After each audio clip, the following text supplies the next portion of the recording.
গত কয়েক মাস ধরে বিস্তর পরিকল্পনা করেছিলেন, সব ঠিকঠাক চলছিল, কিন্তু শেষ রক্ষা হলো না। রিজেন্ট পার্কের বাড়িতে ডাকাতির ঘটনায় ধরা পড়ে গেলেন খোদ গৃহকর্ত্রী।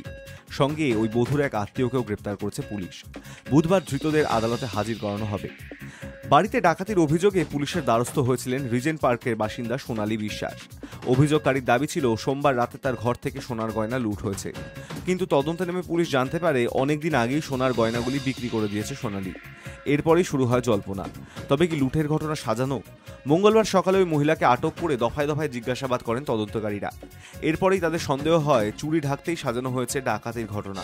মহিলার বয়ানেও একাধিক অসঙ্গতি ছিল। প্রাথমিক তদন্তের পরে পুলিশ ধরে নেয় বাড়ি থেকে গয়না লুটের গোটা গল্পটি ফেঁদেছিলেন অভিযোগকারিনী নিজেই। জেরার মুখে সে কথা স্বীকারও করে নেন গৃহকর্ত্রী। বুধবার তাকে গ্রেপ্তার করেছে পুলিশ। সঙ্গে গ্রেপ্তার করা হয়েছে তার এক আত্মীয় রাজা নাগকে। দুজনে মিলে কোথায় কোথায় গয়নাগুলি বিক্রি করেছিলেন তা জানার চেষ্টা চলছে। রিজেন্ট পার্ক থানা এলাকার রানীকুঠি মোড়ে পরিবারের সঙ্গে থাকতেন বছর ৪৫-এর সোনালী। অভিযোগ সোমবার বিকেলেই পাশেই মা বাবার কাছে গিয়েছিলেন তিনি। সন্ধ্যায় ফিরে বাড়িতে ঢুকতে যেতেই মুখ ঢাকা দুই যুবক তাকে ছুরি দেখিয়ে জোর করে ঘরে ঢুকে পড়েন। অভিযোগ এরপর মহিলার হাত বেঁধে তাকে অজ্ঞান করে গয়না নিয়ে পালান দুষ্কৃতীরা। তদন্তে নেমে ওই এলাকার সিসিটিভি ফুটেজ দেখতে শুরু করে পুলিশ। তাতে দেখা যায় সোমবার ওই সময় বাইরে কেউই আসেননি, আবাসনে ঢোকেননি। তাছাড়া মহিলার বয়ানেও একাধিক অসঙ্গতি রয়েছে। এরপরই তাকে গ্রেপ্তার করা হয়েছে। Hi news network.